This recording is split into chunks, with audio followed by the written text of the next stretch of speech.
తెలంగాణ రాష్ట్ర వ్యాప్తంగా 6 లక్షల మించిన రైతు మహిళలు రైతన్నలు ఈ కార్యక్రమాన్ని చూస్తున్నారు. ప్రత్యక్షంగా నేరుగా గౌరవ ముఖ్యమంత్రి, గౌరవ ఉప ముఖ్యమంత్రి, యావత్ తెలంగాణ రాష్ట్రం మంత్రివర్గం అంతా ఉంది. ఈ పండుగకి రైతులకి ప్రజాపాలన ప్రభుత్వం ఎంత గుండెల్లో పెట్టి చూసుకుంటుందో ఉదాహరణ ఈ వేదిక అని తెలియజేస్తూ, అందుకు ప్రభుత్వానికి మనం ధన్యవాదాలు చెప్పాల్సిందిగా కోరుతూ, గౌరవనీయులైన ముఖ్యమంత్రి గారు నిన్న గద్దర్ ఫిల్మ్ అవార్డ్స్లో ఒక మాట అన్నారు. ఆ మాట ఏమిటంటే, తెలంగాణ రాష్ట్రానికి పోటీ రాష్ట్రంతోటో పక్క రాష్ట్రంతోటో ఇంకేదో ఉత్తర దక్షిణ భారతదేశ రాష్ట్రంతోటో కాదు, టెక్నాలజీలో జపాన్తో, అభివృద్ధిలో కొరియాతో అన్నారు.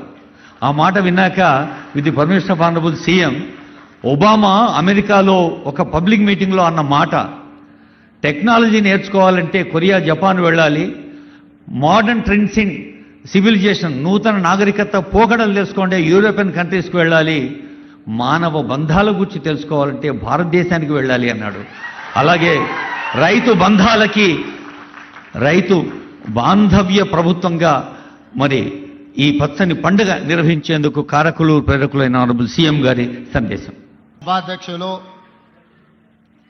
పెద్దలు వ్యవసాయ శాఖ మాత్యులు తుమ్మల నాగేశ్వరరావు గారు,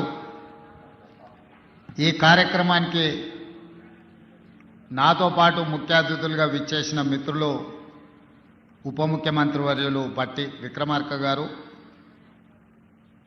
సహచార మంత్రివర్గ సభ్యులు, పార్లమెంట్ సభ్యులు, శాసన మండలి సభ్యులు, శాసనసభ్యులు, ప్రభుత్వ ప్రధాన కార్యదర్శి గారు, వివిధ శాఖలకు సంబంధించిన ఉన్నతాధికారులు,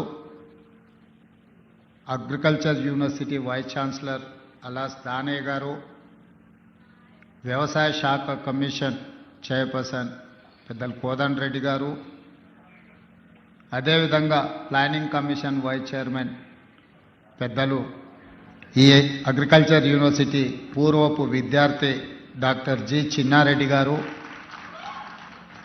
అదేవిధంగా వేదిక మీద ఉన్న ప్రజాప్రతినిధులు, ఈ ఆడిటోరియంలో ఉన్న రైతాంగ మిత్రులు, 1600 రైతు వేదికలల్లో దాదాపుగా 6,40,000 మంది రైతులు ప్రత్యక్షంగా ఈ రైతు భరోసా పండుగ కార్యక్రమాన్ని ప్రత్యక్షంగా వీక్షిస్తూ,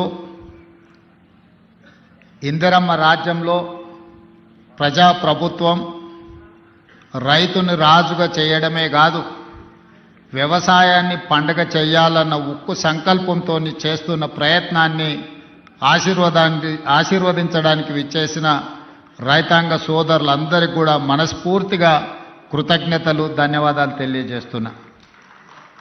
మిత్రులారా, మీకందరికీ తెలుసు, ఈ రాష్ట్రంలో, ఈ దేశంలో ఎవరు ప్రజాప్రతినిధిగా ఎన్నిక కావాలన్నా, ఎవరు ప్రభుత్వాన్ని ఏర్పాటు చేయాలన్నా రైతుల యొక్క ఆశీర్వాదము, రైతులు చేయుతను అందించకపోతే ఎవరు అధికార పీఠంలో కూర్చోలేరు అని చెప్పి ఈ వేదిక మీద నేను ఖచ్చితంగా చెప్పదలుచుకున్నా.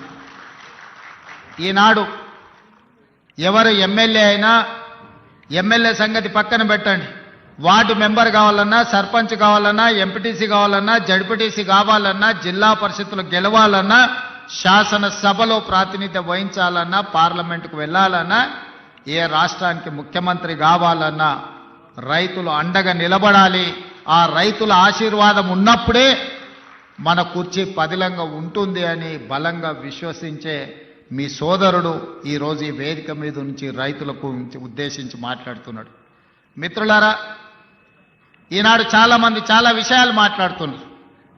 చాలా విషయాలు మాట్లాడే వాళ్లకు అవకాశాలు రాని వాళ్ళు కాదు. ఆనాడు ఉమ్మడి రాష్ట్రంలో డాక్టర్ వైఎస్ రాజశేఖర రెడ్డి గారి మంత్రివర్గంలో మంత్రులుగా పనిచేసిండ్రు.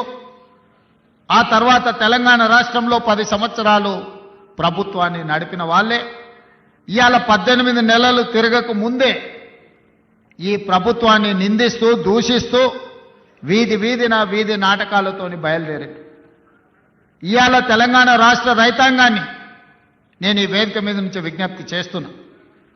తెలంగాణలో ప్రజాప్రభుత్వం ఇందిరమ్మ రాజ్యం ఏర్పడ్డ తర్వాత గతంలో రైతు రుణమాఫీ గురించి మీకు తెలుసు.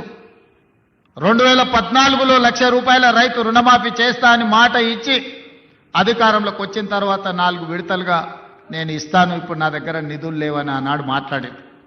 4 విడతల అసలు కంటే మిత్తి తడిసి మోపెడై నెత్తి మీద అప్పు చేతిలో చిప్ప వచ్చే పరిస్థితి రైతులకు ఏర్పడ్డది ఆనాడు. తిరిగి 2018లో మళ్ళీ అదే వాగ్దానం ఇచ్చిండు. ₹1,00,000 రైతు రుణమాఫీ చేస్తాం.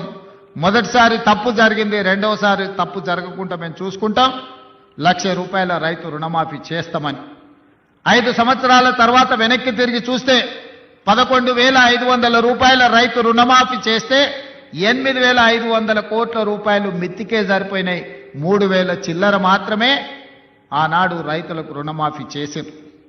2 విడతలుగా మొత్తం లెక్క గడితే 10 సంవత్సరాలు 2 విడతలు ఆనాటి ప్రభుత్వం రైతులకు సరాసరిగా అందించింది 16-17 వేల కోట్ల రూపాయలకు ఎక్కువ ఇవ్వలేదు.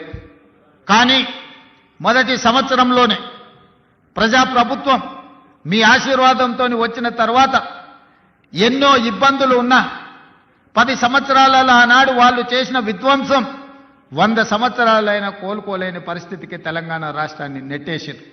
ఆనాడు ఫీజు రియంబర్స్మెంట్ కావచ్చు, రైతు రుణమాఫీ కావచ్చు, రైతుల గిట్టుబాటు ధర కావచ్చు, ఏ విషయంలో అయినా ఆనాడు తెలంగాణ రాష్ట్రంలో ఆర్థిక విధ్వంసానికి పాల్పడి తెలంగాణ రాష్ట్రాన్ని దిగజారిన ఆర్థిక వ్యవస్థను ఆనాడు మాకు అందించిండ్రు. అయినా మనోస్థైర్యాన్ని కోల్పోలే. అప్పటి వరకు 4 లక్షల కోట్ల రూపాయలు మాత్రమే అప్పు ఉందని అబద్ధాలు చెప్పి కప్పిపుచ్చి మనం గ్రామాలలో చూసినాం. అప్పులకు కూరుకపోయిన పిల్లగానికి పిల్లనియాలంటే మాకు అప్పులు లేవయా, ఆర్భాటంగా మాకు పెద్ద పెద్ద కార్లు ఉన్నాయి, పెద్ద పెద్ద బంగళాలు ఉన్నాయి, అద్దాల మేడలు ఉన్నాయి. ఈ అద్దాల మేడలు చూసి మా పెద్ద కార్లను చూసి మాకు పిల్లని ఇవ్వండి అని చెప్పి ఊరి మీద కట్నాన్ని ఎక్కువ తెచ్చుకునేటోళ్ళు మనం గ్రామాలలో చూసినాం. అదే విధానాన్ని ఆనాటి ప్రభుత్వంలో పెద్దలు పెద్ద పెద్ద బంగళాలు కట్టిరు, అద్దాల మేడలు కట్టిండ్రు, రంగుల గోడలు చూపించిండ్రు. కానీ రైతుల యొక్క ఆర్థిక వ్యవస్థ చిన్న భిన్నం అయిపోయింది. విద్యార్థులకు ఫీజు రియంబర్స్మెంట్ ఇవ్వలేని పరిస్థితి, రైతులకు రుణమాఫీ చేయలేని పరిస్థితి, రైతులు పండించిన పంటను కొనుగోలు చేయలేని దివాలా పరిస్థితి తెలంగాణ రాష్ట్రంలో ఉండే. ఆనాడు అసెంబ్లీ సాక్షిగా ఆనాటి పెద్ద ఆయన చెప్పిండు, మేమేం సత్రం నడపలేము, ఈడ రైతులకు మేము పండించిన పంట కొనాలంటే 7,000 కోట్ల రూపాయల నష్టం వచ్చింది, మేమెందుకు కొంటాం, ఓరేసుకుంటే మీరు ఉరేసుకున్నట్టే. ఆనాడు చెప్పిన మాట వాస్తవం కాదా అని నేను మిమ్మల్ని అడుగుతున్నా. మిమ్మల్ని అందరినీ ఒరేసుకోవద్దు, ఒరేసుకుంటే మేము కొనుగోలు చేయం, ఒకవేళ మీరు ఒరేసుకుంటే ఉరేసుకొని చావాల్సిందే అని రైతులకు చెప్పి స్వయంగా వాళ్ళ వ్యవసాయ భూమిలో ఫామ్ హౌస్లో 150 ఎకరాల ఒడ్లు పండిస్తే అవి మొత్తం తీసుకొచ్చి బహిరంగంగా పెట్టిన. ఆనాడు వాళ్ళ పొలంలో పండించిన వడ్లకు 4,200 రూపాయలు ధర ఇచ్చి కొనుగోలు చేసేటోళ్ళు వచ్చారు. మరి మనం పండించిన పంట 200 తక్కువైనా 2,000కు మేము అమ్ముతాం అంటే కొనేటోళ్ళు లేరు. మేము ఐకేపీ కేంద్రాలు తెరవమని చెప్పి ఆనాటి పరిస్థితి, ఆనాటి ప్రభుత్వం రైతులకు పంగనామాలు పెట్టే పరిస్థితి తీసుకొచ్చింది. ఇవన్నీ ఇంకా మర్చిపోలే, ఇప్పుడే ఆనాటి గాయాలు మానిపోలే. అయినా అలాంటి పరిస్థితుల్లో తెలంగాణ రాష్ట్రంలో ప్రభుత్వాన్ని ఏర్పాటు చేసి ఆనాడు స్పష్టంగా చెప్పినాం, మీరు వరి పండించండి, రాష్ట్ర ప్రభుత్వం కొనుగోలు చేస్తుంది, చివరి గింజ వరకు కొనే బాధ్యత మా ప్రభుత్వం తీసుకుంటుంది. ఎందుకంటే ఆనాడు ఇందిరమ్మ రాజ్యంలో సోనియా గాంధీ గారు కనీసం మద్దతు ధరను తీసుకొచ్చి రైతు పండించిన పంటకు దళారుల చేతిలో మోసపోకుండా ఈరోజు కనీసం మద్దతు ధర అందించి రైతు పండించిన పంట కొనుగోలు చేసే బాధ్యత మాది అని చెప్పి ఈరోజు కాంగ్రెస్ ప్రభుత్వం మీ ముందు నిలబడి మొదటి విడతగా పంట కొనుగోలు చేసినాం. రెండవ విడతకు వచ్చినప్పుడు నేను చెప్పిన పెద్దలు ఉత్తమ్ కుమార్ రెడ్డి గారితో మాట్లాడి, అన్న దొడ్డు బియ్యం తింటలేరు, ఈరోజు గ్రామాలలో చైతన్యం వచ్చింది. రైతులు స్వయంగా 10 రూపాయలు ఖర్చైనా కూలికి పోయి ఉపాధి హామీ కూలీ చేసుకునే పేదలు కూడా ఈరోజు సన్న బియ్యంతో బుక్కడు అన్నం తింటుండ్రు. సన్న బియ్యం మనం ఇవ్వాలి, సన్న బియ్యం ఇవ్వాలి అంటే మన రైతులు సన్న వడ్లు పండించాలి. ఎందుకంటే తెలంగాణలో పండించే వడ్లు నాణ్యమైనవి, శ్రేష్టమైనవి. కానీ దొడ్డు బియ్యం పండిస్తే దొడ్డు బియ్యం తినే పరిస్థితి లేదు. మనము రేషన్ షాపులలో దొడ్డు బియ్యం ఇస్తే మళ్ళీ తిరిగి మిల్లర్లు కొంటుర్రు, లేకపోతే కోళ్ళ దానాకు పోతున్నాయి. దొడ్డు బియ్యం ఇయ్యొద్దు, సన్న బియ్యం ఇవ్వాలి అని నేను చెప్పిన. మరి ఏం చేయాలి? సన్న బియ్యం ఇవ్వాలి అని అంటే నేను చెప్పిన, మీరు రైతులకు విజ్ఞప్తి చేయండి. నేను చేస్తా, మీరు చేయండి. ఉప ముఖ్యమంత్రి గారు చేస్తారు, వ్యవసాయ శాఖ మంత్రి గారు చెప్తారు. రైతులకు సన్న వడ్లు పండిస్తే 500 రూపాయల బోనస్ ఇచ్చి ఆ వడ్లను కొంటాము. మాది బాధ్యత అని అంటే నమ్మకంగా, విశ్వాసంగా తెలంగాణ రాష్ట్రంలో పండించిన పంటలో 60% పోయినసారి సన్న వడ్లు మీరు పండిస్తే ఆ సన్న వడ్లను కొన్ని సన్న బియ్యం చేసి ఇవాళ పేదోళ్లకు సన్న బియ్యం రేషన్ షాపులలో పంచుతున్న మాట వాస్తవం కాదా? 6,40,000 కుటుంబాలు ఈరోజు రైతు వేదికలలో ఉన్నారు. ఇవాళ మా అక్కలీడికి వచ్చిండ్రు, రైతులు మాట్లాడినరు, మా ఆడబిడ్డలు మాట్లాడినారు. ఇవాళ పిల్లలకు రేషన్ షాపుల్లో మా ప్రభుత్వం ఇస్తున్న సన్న బియ్యంతోనే అన్నం పెడుతున్నారా లేదా ఒకసారి ఆలోచన చెయ్యండి. ఇవాళ మా రైతాంగానికి నేను ధన్యవాదాలు చెప్పదలుచుకున్నా. మీరు ఈ ప్రభుత్వం మీద నమ్మకంతో, విశ్వాసంతో బోనస్ ఇస్తారో ఇవ్వరో అని అనుమానం ఉన్నా మీరు సన్న వడ్లు పండించిండ్రు కాబట్టి ఆ సన్న వడ్లు ఇవాళ బియ్యంగా మారి పేదోళ్ళ కడుపు నింపుతున్నది అని అంటే రైతులు చేసిన ధైర్యం. అందుకే మీరు పండించిన సన్న వడ్లకు 500 రూపాయల బోనస్ ఇచ్చి కొనుగోలు చేసినాం. ఇవాళ ధైర్యంగా నిటారుగా నిలబడి తెలంగాణ రాష్ట్రం నెంబర్ 1 వడ్లు పండించడంలో ఒక్క సంవత్సరంలో 2,80,00,000 మెట్రిక్ టన్నుల వడ్లు పండించి దేశంలోనే మొదటి స్థానంలో, ఒకనాడు ఆంధ్రప్రదేశ్ పంజాబ్ మొదటి స్థానంలో ఉంటే ఇవాళ తెలంగాణ రాష్ట్రం వరి పండించడంలో మొదటి స్థానంలో ఉంది. అందులో సన్న వడ్లు పండించడంలో మనం మొదటి స్థానంలో ఉన్నాం. ఇవాళ మన రైతుల శ్రమ ఊరిక పోలే. ఇవాళ మీరు కష్టపడి పండించిన సన్న వడ్లు బియ్యంగా మారి పేదోళ్ళ కడుపు నింపుతున్నాయి అని అంటే ఇంతకంటే రైతుల కళ్ళల్లో ఆనందం ఏముంటుంది? తెలంగాణ రాష్ట్ర ముఖ్యమంత్రిగా, మీ సోదరుడిగా ఇంతకంటే విజయం ఏముంటుందని చెప్పి నేను ఈ సందర్భంగా మిత్రులారా మిమ్మల్ని అడుగుతున్నా. అందుకే ఇవాళ రకరకాల ఇబ్బందులు ఉన్నాయి. చాలామంది ఈరోజు మా బిల్లులు రాలేదంటున్నారు. అక్కడక్కడ మా సర్పంచులు రణగొనే ధ్వని చేస్తున్నారు మా బిల్లులు రాలేదని. నేను మా సర్పంచ్ మిత్రులను అడుగుతున్నా, అయ్యా నేను వచ్చే నాటికే మీ కాలం అయిపోయింది సర్పంచుల పదవి. మీ సర్పంచ్ పదవులు, మీరు సర్పంచులుగా చేసిన పనులు మా హయాంలో చేయలే. ఆనాడు మీరు పనిచేస్తే ఆనాడు బిల్లులు చెల్లించండి. ఆయన మీలాకటి బిల్లులు చెల్లించనివి 1,29,000 కోట్ల రూపాయలు నా నెత్తి మీద అప్పు మోపి పొయ్యిండు. మొయ్యలేనంత భారం, నడుము వంగిపోయే పరిస్థితి ఉంది. దాదాపుగా 60,000 కోట్ల రూపాయలు కాంట్రాక్టర్లకు బిల్లులు పెండింగ్ పెట్టిపోయిండు. ఉచిత కరెంటు బిల్లులు 20,000 కోట్లు విద్యుత్ శాఖకు పెండింగ్ పెట్టిపోయిండు. ఇట్లా చెప్పుకుంటూ పోతే ఫీజు రియంబర్స్మెంటు, షాదీ ముబారక్, కళ్యాణ లక్ష్మి ప్రతి దగ్గర దొరికిన కాడల్లా అప్పు చేసిండు, అందిన కాడల్లా టోపీ పెట్టిండు. మొత్తానికి 8,29,000 కోట్ల రూపాయల అప్పు నా నెత్తి మీద మోపి బట్టి విక్రమార్క గారి నడుము వంగిపోయే పరిస్థితి రాష్ట్ర వ్యవస్థను, ఆర్థిక వ్యవస్థను మాకు అప్పచెప్పిండు. ఇన్ని అప్పులు, ఇన్ని తప్పులు చేసి ఇంకా ఇవాళ రోడ్ల మీదకి వచ్చి అడ్డమైన మాటలు మాట్లాడుతున్నారు. ఇవాళ ఈ వాళ్ళు చేసిన అప్పులను, వాళ్ళు చేసిన తప్పులను సరిదిద్దడానికి రోజుకు 18 గంటలు పనిచేసిన సరిపోని పరిస్థితి. ఈ నేపథ్యంలో ఈరోజు సర్పంచులు ఒక పక్కన ఫీజు రియంబర్స్మెంట్, ఇంకొక పక్కన ప్రభుత్వ ఉద్యోగులకు పాపం 35 ఏళ్ళు కష్టపడి ఉద్యోగాలు చేసి వాళ్ళు దాచిపెట్టుకున్న పైసలు, వాళ్లకు రిటైర్మెంట్ బెనిఫిట్స్ ఇవాళ 12,000 కోట్ల రూపాయలు బకాయిలు పెట్టిపోయిన.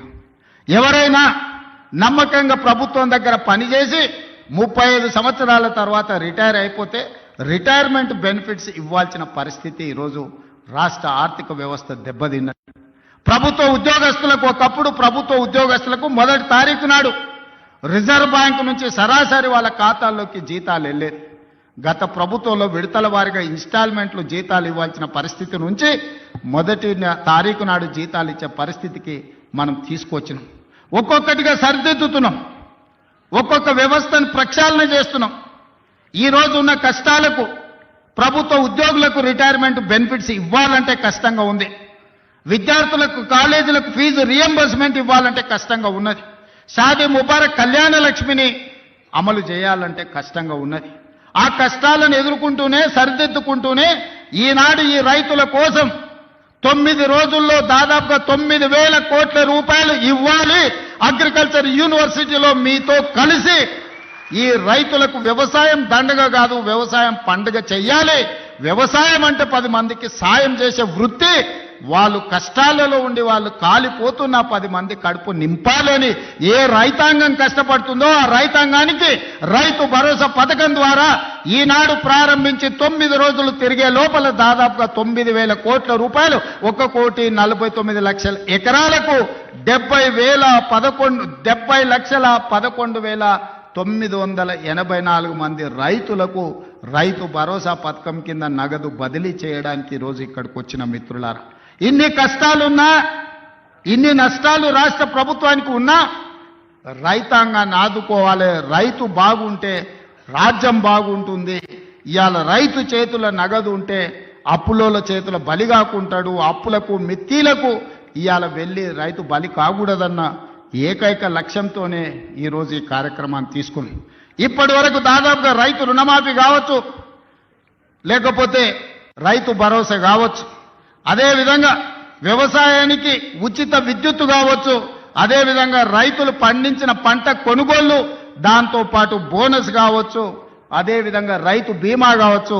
ఈ 18 నెలలల్లా కొనుగోలుతో సహా మొత్తం కలిపితే 1,01,728 కోట్ల రూపాయలు ఖర్చు పెట్టిన రాష్ట్రం తెలంగాణ రాష్ట్రం. ధైర్యంగా పైసకు లెక్క చెప్తా రేపు అసెంబ్లీలో. 18 నెలల్లో రైతులు పండించిన పంటకు గిట్టుబాటు ధరతో పాటు బోనసు, రుణమాఫీ, రైతు బీమా, రైతు భరోసా కలిపి 1,00,000 కోట్ల రూపాయలు ఖర్చు పెట్టిన ప్రభుత్వం, ప్రజా ప్రభుత్వం, మన ప్రభుత్వం. ధైర్యంగా గ్రామాలకు వెళ్ళి చెప్పండి. ఏ గ్రామంలో అయినా సవాలు విసురుదాం. ఆ 10 సంవత్సరాలలో వాళ్ళు చేసిన రైతు రుణమాఫీ ఎంత, 1 సంవత్సరంలో మనం చేసిన రైతు రుణమాఫీ ఎంత. గ్రామ సభలు పెడదాం, గ్రామాలలో చర్చ పెడదాం. ఆనాడు వాళ్ళు పండించిన పంట కొనుగోలు చేయడానికి ఐకేపీ కేంద్రాలు తెరవకపోతే ఈరోజు 8,000 పైచీలకు ఐకేపీ కేంద్రాలు తెరవడమే కాదు, 48 గంటలు తిరిగే లోపల ఉత్తమ్ కుమార్ రెడ్డి గారు ఏ రైతు పంట అమ్ముకున్నాడో అతని ఖాతాలో నగదు బదిలీ చేయడమే కాదు, 500 రూపాయల బోనస్ ఇచ్చి ఇవాళ రైతుల ఆత్మగౌరవం పెంచే విధంగా ఈరోజు రాష్ట్ర ప్రభుత్వం ప్రయత్నం చేస్తుంది. ఆనాడు ధరణి పేరు మీద దోపిడీ చేస్తే, ధరణి కొంతమంది దోపిడీదారులకు చుట్టమైతే భూభారతి చట్టాన్ని తెచ్చి పేదలకు అండగా నిలబడి ఈరోజు పొంగులేటి గారు గ్రామాన గ్రామ సభలు పెట్టి రైతుల సమస్యల్ని పరిష్కరించే ప్రయత్నం చేస్తున్నాం. ఎన్నో చిక్కుముళ్ళు, ఎన్నో సమస్యలు. అడుగు ముందుకు వెయ్యాలంటే ఒక చీకటి పరిస్థితి. అక్కడి నుంచి వెలుగు వైపు రాష్ట్ర ప్రభుత్వాన్ని, రైతాంగాన్ని నడిపించే ప్రయత్నం చేస్తున్నాం. అరే పిల్లగాడు కొత్తగా వచ్చిండు, కొంతకాలం సమయం ఇద్దామన్నా కనీసం విజ్ఞత లేదు. 10 సంవత్సరాలు పరిపాలించిన వాళ్లకు మొదటి రోజు నుంచే ఎట్లయినా పడగొడదాం, ఎట్లయినా ఇబ్బంది పెడదాం.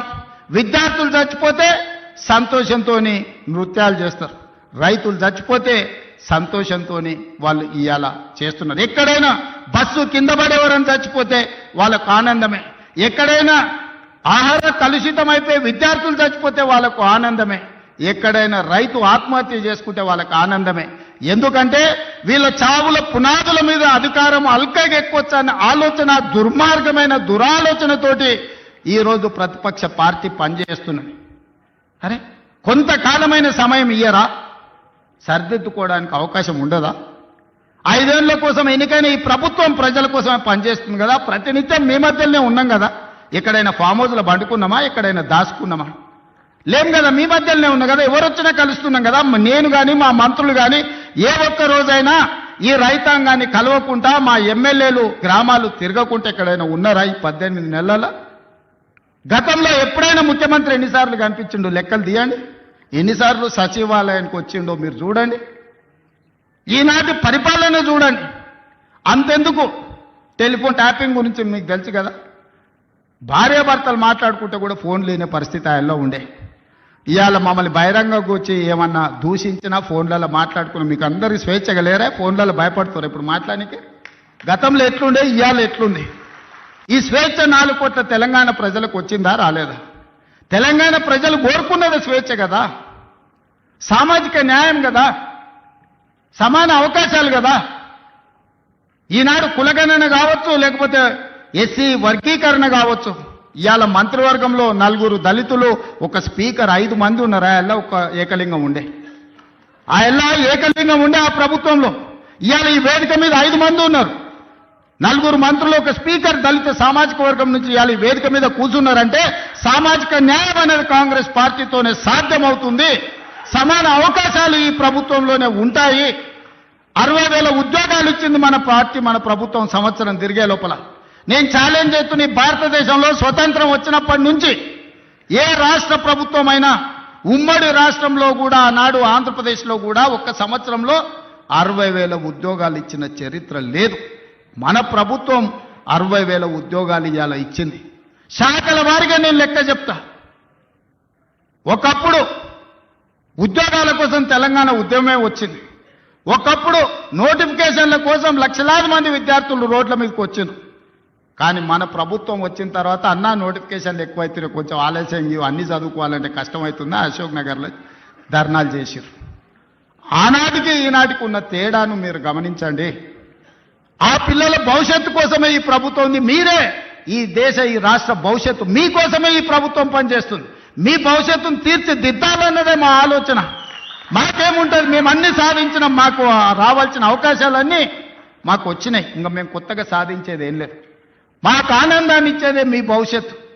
మిమ్మల్ని తీర్చిదిద్దుతే మేము విజయం సాధించినట్టే. ఇవాళ మీ అందరి కోసం ఈ రైతుల పిల్లలే ఈరోజు వ్యవసాయ శాఖ యూనివర్సిటీలో చదువుకుంటున్నారు. ఇవాళ డాక్టర్లైనా, లాయర్లైనా, ఇంజనీర్లైనా, IAS IPSలైనా ఈరోజు ఈ రైతుల పిల్లలే ఈరోజు డాక్టర్లు, లాయర్లుగా రాణిస్తారు. ఇవాళ IASలలో మన వాళ్ళు ఉండాలి, సివిల్ సర్వీసెస్లో ఉండాలని ఢిల్లీకి వెళ్ళి చదువుకుంటున్న విద్యార్థులకు రాజీవ్ గాంధీ గారి పేరు మీద వాళ్ళకు ఆర్థికంగా సాయం అందించాలి. పేదోళ్ళ పిల్లలు ఢిల్లీలో వెళ్ళి చదువుకోవాలంటే కష్టంగా ఉందంటే సివిల్స్కు ప్రిపేర్ అయ్యే వాళ్ళకు 2 లక్షల రూపాయలు చదువుకున్న పిల్లలకు ఆర్థిక సాయాన్ని మన ప్రభుత్వం అందించింది. ఎందుకంటే పేదోళ్ళ పిల్లలు ఈ దేశంలో IASలు, IPSలు, IFSలు అయితే ఏ రాష్ట్రంలో అయినా ఉండని, ఏ కేంద్ర ప్రభుత్వంలో అయినా పనిచేయని, పుట్టిన ఊరికి ఏదన్నా చెయ్యాలనే లక్ష్యంతో పనిచేస్తారని ఆ పిల్లల్ని సివిల్ సర్వీసెస్ వైపు మనం ఈరోజు ప్రోత్సహిస్తున్నాం. అందుకే ఈరోజు ప్రతి శాఖను ప్రక్షాళన చేసుకుంటూ వస్తున్నాం. ప్రతి ప్రయత్నం, చిన్న చిన్న తప్పులు ఎక్కడైనా దొర్లినా ఎంబడే సరిదిద్దుకొని వాటిని ముందుకు తీసుకెళ్తున్నాం. మిత్రులారా, ఇవాళ తెలంగాణ రాష్ట్ర ప్రజలకు ఇదొక సంతోషకరమైన శుభదినం. 8-9 రోజుల్లో 9,000 కోట్ల రూపాయలు రైతుల ఖాతాలో పడుతున్నాయంటే నిజంగా రైతులు ఎవరి దగ్గర చెయ్యి చాల్చాల్సిన పని లేదు.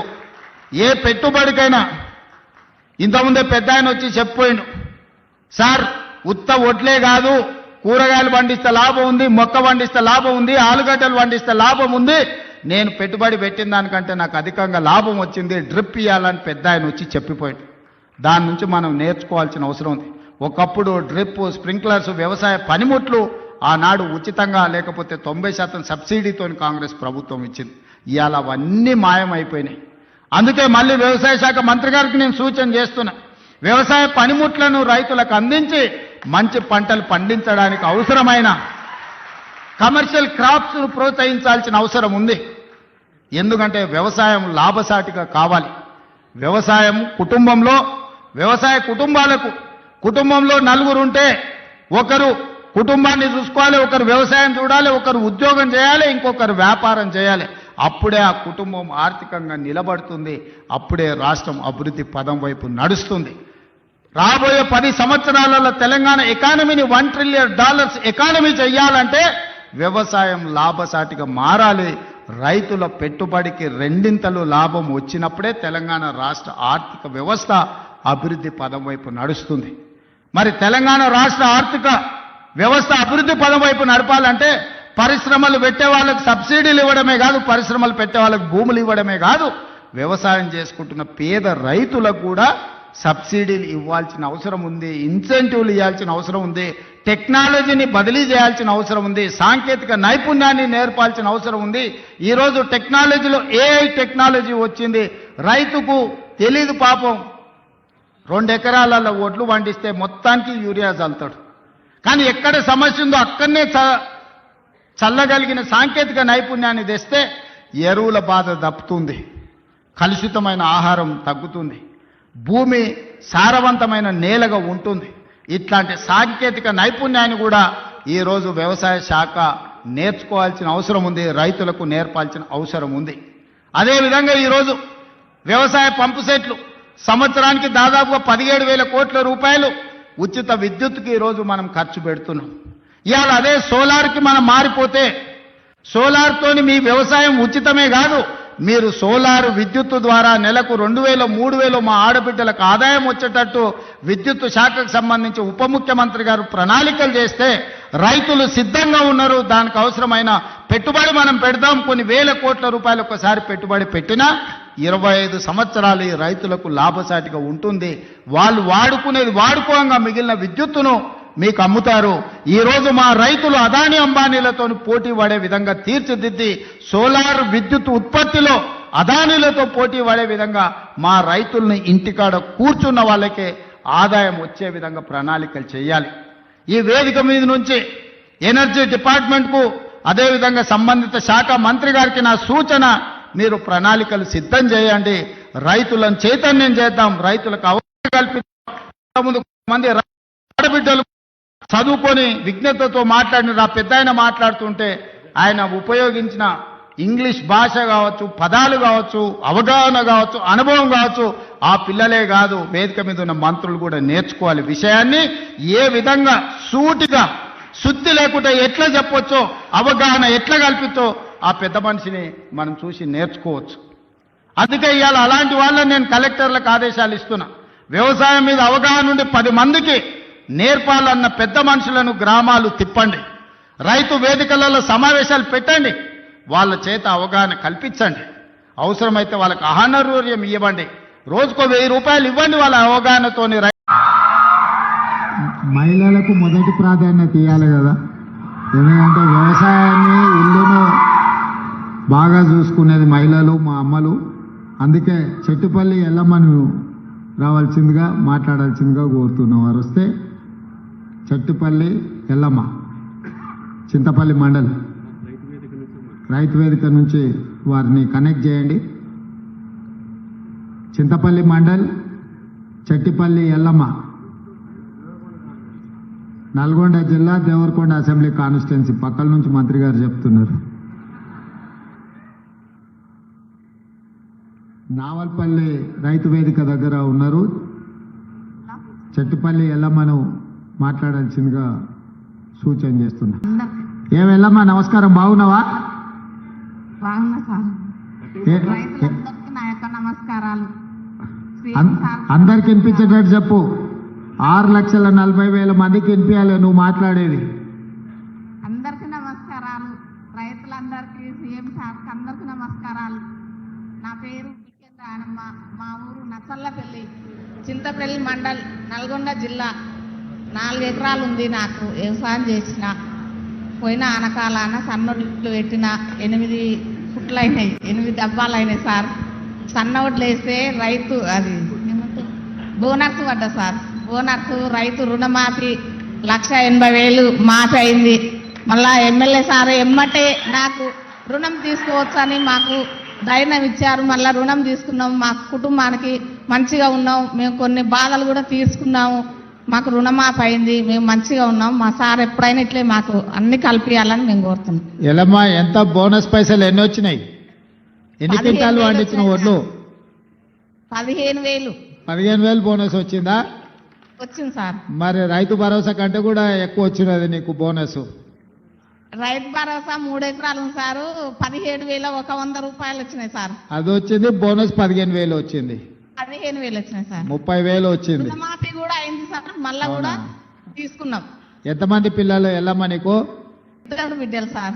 2 బిడ్డల. ఏం చదువుకుంటారు? చదివిస్తున్నావా? ఒక ఆమె 12 చదివింది, ఒక ఆమె 10 చదివింది సార్. ఒక ఆమె 10, ఒక ఆమె 12. బాగా చదివి చదువుకుంటేనే భవిష్యత్తు ఉంటుంది. సంతోషం అమ్మా. రుణమాఫీ కూడా మళ్ళీ తీసుకున్నాం సార్. ఓకే తల్లి, ఓకే, థ్యాంక్ యూ సార్. మంచిదమ్మా, మంచి సంతోషం. విషయం ఏమిటంటే, రాష్ట్ర వ్యవసాయ శాఖ మంత్రి గారు ప్రవేశపెట్టినటువంటి రైతు నేస్తం అనే కార్యక్రమంలో మొదటి నుంచి 57 ఎపిసోడ్స్ అయిపోయాయి. ఈరోజు 58వ ఎపిసోడ్కి కూడా యాబ్సెంట్ కాకుండా ఇక్కడికి వచ్చి నేను ఈ వ్యవసాయ విజ్ఞానాన్ని వింటున్నాను సార్. దీంట్లో మన వ్యవసాయ శాస్త్రవేత్తలే కాకుండా మరి దీని అనుబంధ శాస్త్రవేత్తలు మరియు ఇంకా అనేక రంగాల అభ్యుదయ రైతులు కూడా వారి చేత కూడా చెప్పించారు. దీనివల్ల మాకు ఎంతో విజ్ఞానం మాకు ఎంతో ఉపయోగపడుతుంది సార్. ఇటువంటి కార్యక్రమాలు బాగా జరగాలని కోరుకుంటున్నాను. మరియు మీకు ఈ వ్యవసాయ విజ్ఞానం విషయం కూడా దీన్ని స్టడీ చేయడం కోసం తమిళనాడు నుంచి అగ్రికల్చర్ టీములు కూడా వచ్చి ఇక్కడ తెలంగాణలో వ్యవసాయ విస్తరణ కార్యక్రమం బాగుందని చెప్పి ఇక్కడ నుంచి వాళ్ళు అక్కడ వాళ్ళ రాష్ట్రంలో కూడా ప్రవేశపెట్టడానికి ఇక్కడ నుంచి స్టడీ చేసుకుని పోయారు సార్. ఇలాంటి అవకాశం కల్పిస్తున్నందుకు అందులో మళ్ళీ ఇప్పుడు మండలానికి ఒకటి కాకుండా మొదలు కాన్స్టిట్యున్సీకి ఒకటి, తర్వాత మండలానికి ఒకటి, ఇప్పుడు మండలానికి 3 రైతు వేదికల ద్వారా మాకు రైతులకి వ్యవసాయ విజ్ఞానం అందిస్తున్నారు. ఇవన్నీ రాష్ట్ర ప్రభుత్వం చేస్తున్నందుకు నా తరపున, మా ఖమ్మం జిల్లా తరపున, నేను నా మండలం నేలకొండపల్లి మండలం ఖమ్మం జిల్లా సార్, రాష్ట్ర రైతాంగం అందరి తరపున రాష్ట్ర ప్రభుత్వానికి ధన్యవాదాలు తెలియజేస్తున్నాను. అందులో ఇప్పుడే డిప్యూటీ సీఎం గారు చెప్పారు, రైతు బంధు ఒకేసారి రైతాంగానికి ఇస్తున్నందుకు కూడా ఒక రైతుగా నా యొక్క ధన్యవాదాలు మీకు తెలియజేస్తున్నాను సార్. రామకృష్ణ, మీ ఖమ్మం వాళ్ళు హుషారు ఉన్నాయా? వ్యవసాయ శాఖ మీరే తీసుకుపోయారు, రెవెన్యూ శాఖ మీరే తీసుకుపోయారు, ఆర్థిక శాఖ మీరే తీసుకుపోయారు. ఇంకేముందా, మొత్తం ఖమ్మం జిల్లాకే ఇచ్చినాం. పంటలు కూడా బాగా పండినరి, మంచిగా అందరు రైతులను మంచిగా చూసుకోండి, సరేనా సార్? సరే, మంచిగా. రామకృష్ణ, వెంకటరామయ్య ఇక్కడ, వెంకటరామయ్య గారు ఆయన పెద్ద మనిషికి ఇట్లా రా, ఇట్లొచ్చి మైక్ తీసుకొని అక్కడ ఉన్న వాళ్ళందరికీ చెప్పు మంచి చెడ్డ అంతా.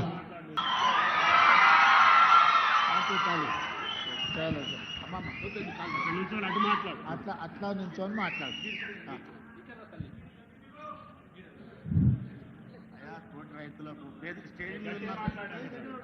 స్టేజ్ మీద ఉన్న పెద్ద మనుషులకు పేర్లు అయితే తెలియదు నాకు. స్టేజ్ ఉన్న పెద్ద మనుషులు అయితే పేర్లు అయితే తెలియదు, కానీ అందరు పెద్ద మనుషులకు ధన్యవాదాలు. నా తోటి రైతులకు, నా సాటి రైతులకు, వచ్చిన వాళ్ళందరికీ, ఆఫీసర్లకు అందరికీ నేను ధన్యవాదాలు చెప్తున్నా. ఏమైనా తప్పులుంటే క్షమించాలి. అయ్యా, నాకు 3 ఎకరాల భూమి ఉన్నది, ఎక్కువ లేదు. నేను చౌదరపల్లి యాచారం మండలం, రంగారెడ్డి జిల్లా. నేను ఎస్సీ ఫార్మర్ నేను. అయితే ఇప్పుడు నాకు 3 ఎకరాల పొలం ఉన్నది. 3 ఎకరాల పొలంలో 1 ఎకరా గార్డెన్ ఉంది, కడిల పందిరు ఉన్నది. ఆ కడిల పందిర్లా ఓ 3 రకాలు 4 రకాల కూరగాయలు పెడతా. కాకర బీర పైకి పోతుంది, కింద టమాటా, వంకాయ, మిర్చి, అది 3-4 పంటలు పండించుకుంటా 1 ఎకరాల. అదే తర్వాత తతిమ భూమిలా ఇప్పుడు మాకు ఇంకోటి హార్టికల్చర్ వాళ్ళు, అగ్రికల్చర్ వాళ్ళు సహకరించినందుకు మాకు ఎన్నో రకాలుగా ఆదుకుంటున్నారు. ఒకటి మా ఆచారం ఇబ్రాహీంపట్నం జిల్లాలో మొత్తం కరువు ప్రాంతం మాది. మైలారం చెరువు నింటేనే మాకు నీళ్లు, లేకపోతే నీళ్లు లేవు. ఇప్పుడు 1/2 ఇంచు 30 ఇంచు నీళ్ళతోని వ్యవసాయాలు చేస్తున్నారు మా దగ్గర. ఇంకొకటి ఏంటంటే పెద్ద మనిషి కడుపు నిండా చేసుకొని ఒకటి మాకు నీళ్లు 700-800 నీళ్ళు బోరేస్తేనే నీళ్ళు పడుతున్నాయి, లేకపోతే నీళ్లు లేవు. అది కరువు ప్రాంతం కింద. డ్రిప్ ఒకటి హార్టికల్చర్ వాళ్ళు డ్రిప్ ఇస్తున్నారు, అగ్రికల్చర్ వాళ్ళు ఏమో పెసలు, కందులు అవి అని బయట సేద్యానికి వాళ్ళు చెప్తున్నారు. అయినాక ఇప్పుడు మాకు అయితే ఇంకొకటి ఏంటంటే ఇప్పుడు మాకు డ్రిప్ 7 సంవత్సరాలు అయితే డ్రిప్ నడుస్తలేదు. అయ్యా, పెద్ద మనసు చేసుకొని నువ్వు ఒకటి 5 సంవత్సరాలకు 4 సంవత్సరాలకు పెట్టు, డ్రిప్ పెడితే డ్రిప్ ద్వారా వెళ్తాం. మా చౌదరిపల్లి లోపట అయ్యా, ఒక్క రోజుకు RTCMలో కూరగాయలు హైదరాబాద్ వస్తున్నాయి. ఒక్క రోజుకు రైతులు. నేను ఒక్కటి చెప్పినది కాదు, మా చైర్మన్ సాబ్ కోఆర్డినేటర్ సాబ్ ఉన్నాడు, ఆయన ఊరు మా ఊరు దగ్గర. అయితే అటువంటి అప్పుడు ఆయన ఎంత సహకరిస్తుడో మాకు అంత సహకరిస్తుండ ఆయన. ఒకటి మటుకు నువ్వు డ్రిప్ మటుకు తొందరగా ఇవ్వాలి, మల్చింగ్ ఒకటి ఇవ్వాలి. అచ్చా, ఇంకొకటి నాయన నేను అడిగేది నిన్ను ఒక్కటి, రైతుల గురించి అడుగుతున్నాను, నా ఒక్కరి గురించి కాదు. ఒకటి ఏంటంటే ఇప్పుడు రైతులకు లేబర్ ప్రాబ్లం ఎక్కువన్నది. లేబర్ ప్రాబ్లం ఎక్కువన్నందుకు మాకు మిషన్లు కావాలి. మిషన్ అంటే పెద్ద ట్రాక్టర్ కాదు, బుల్డోజర్ కాదు, ఏ కావు, చిన్న పవర్ వీడాలు ఉంటే నేను ఒక 10 దాలు కొట్టుకుంటా, నా భార్య కలుపు తీసుకుంటుంది. తప్పకుండా వెంకటరమయ్య అయ్యా, ఆ పైన చదువుకున్న పిల్లలకు చెప్పరు, చూడండి పెద్ద మనిషి ఎంత విజ్ఞానంతో మీరందరూ మీరందరు కష్టపడి చదువుకున్నది ఆయన అనుభవంతో ఎంత అల్కగా చెప్పినో నాకు అర్థమయ్యేటట్టు మీకు కూడా అర్థమయ్యేటట్టు అయ్యా చెప్పి ఇంకొకటి చెప్తాను ఆయన సిటీ చుట్టుముట్టుతో కూరగాయలు వండియాలని చెప్పాడు. కూరగాయలు వండిస్తే పట్నంలో ఉన్న వాళ్ళకు కూడా మేలు జరుగుతుంది. ఇప్పుడు పక్క రాష్ట్రాల నుంచి కూరగాయలు తెచ్చుకునే పరిస్థితి వచ్చింది మనకు.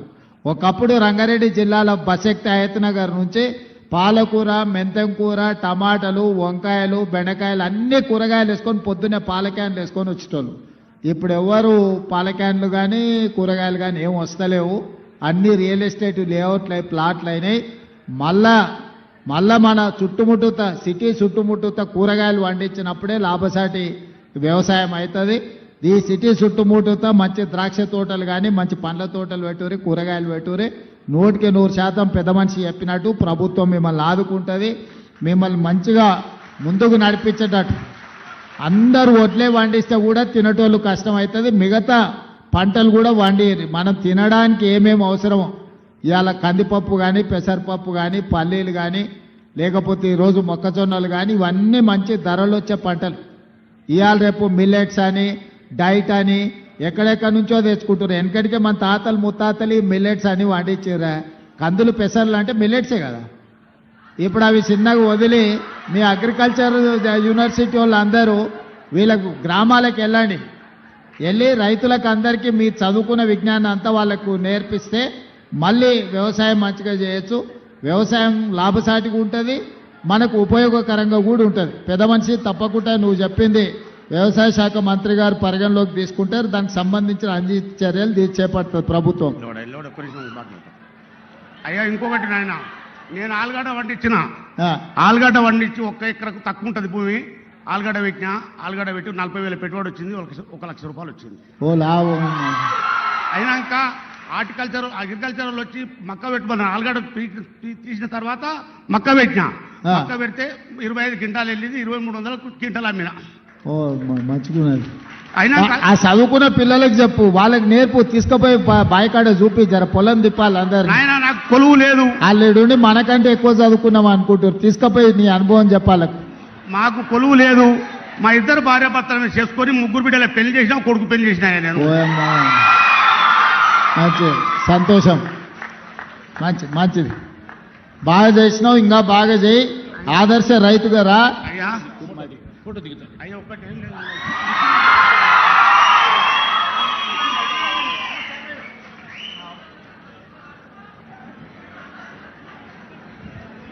ఒక రైతు తల్లి, ఒక రైతు తండ్రి మధ్య రైతు బిడ్డ ముఖ్యమంత్రి గారి ఛాయాచిత్రం ఇది. ఇప్పుడు తర్వాత కర్లపూడి బాలు, ముద్దులగూడెం గ్రామం, కొమ్మపేట మండలం, భద్రాద్రి కొత్తగూడెం జిల్లా సార్. నాకు 8 ఎకరాల వ్యవసాయ భూమి ఉంది సార్. అందులో 5 ఎకరాలు 8 సంవత్సరాల పామాయిల్ తోట ఉంది సార్.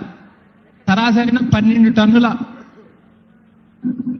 టన్నులు నికరంగా 12 టన్నులు వస్తుంది సార్. 12 టన్నులకు సంబంధించి యావరేజ్న 18,000 ఉంది కాబట్టి 2 లక్షల రూపాయల ఆదాయం వస్తుంది సార్.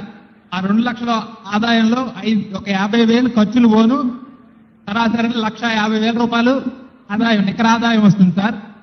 అలాగే అంతర పంటగా ఒక్క కోకో ఈ వేయటం వల్ల అదనంగా మరో 50,000 వస్తుంది సార్. మొత్తం ఓవరాల్ గా నాకు ఈ ఒక్కొక్క ఎకరానికి వచ్చేసి 1,60,000 నుండి 2 లక్షల వరకు ఆదాయం వస్తుంది సార్. ఈ పామాయిల్ విస్తీర్ణాన్ని పెంచడానికి మన ప్రభుత్వం చేస్తున్న కృషికి, మన గౌరవ వ్యవసాయ శాఖ మంత్రి గారు తుమ్మల నాగేశ్వరరావు గారు చేస్తున్న కృషికి మా రైతులందరి తరపున ధన్యవాదాలు తెలియజేస్తున్నాం సార్. మరీ ముఖ్యంగా మన దగ్గర ఎక్కువగా కుంటలు, చెరువుల ద్వారా ఎక్కువ వ్యవసాయం సాగుతుంది సార్, వరి వ్యవసాయం. దానికి సంబంధించి గత 10 సంవత్సరాల్లో కనీసం అలుగులు కానీ ఆ కాలువలకు సంబంధించినవి కానీ చెరువులు బాగు చేసుకున్న ఉద్దేశం కూడా లేదు సార్ గత ప్రభుత్వానికి. కానీ మన ప్రభుత్వం వచ్చాక మా ఎమ్మెల్యే గారు జారా ఆదినారాయణ గారు ప్రత్యేకంగా ఇందిరమ్మ చెరువు బాట అనే కార్యక్రమాన్ని ప్రారంభించి అలుగులు కానీ కాలువలు కానీ చాలా శుభ్రంగా బాగు చేసేస్తారు. ఈ కార్యక్రమం రైతు నేస్తం కార్యక్రమం ద్వారా మా ఎమ్మెల్యే, లోకల్ ఎమ్మెల్యే, అతనపేట ఎమ్మెల్యే గారు జారా ఆదినారాయణకి మా రైతులందరి తరఫున ప్రత్యేక ధన్యవాదాలు తెలియజేస్తున్నారు సార్. మా బాలు కదా నీ పేరు? అవును సార్, కర్లపూడి బాలు సార్. బాలు, నేను చూస్తుంటే చదువుకున్నట్టు ఉన్నావు. మన రైతులందరికీ ఉచిత కరెంటు పంపు సెట్లు ఉన్నాయి కదా, మొత్తం ఈ పంపు సెట్లను సోలార్ పంపు సెట్ల కింద సోలార్తో ఉచిత కరెంట్ ఇచ్చేటట్టు అదేవిధంగా సోలార్తో కొంత ఆదాయం కూడా వచ్చేటట్టు ప్రభుత్వం ఆలోచన చేస్తుంది.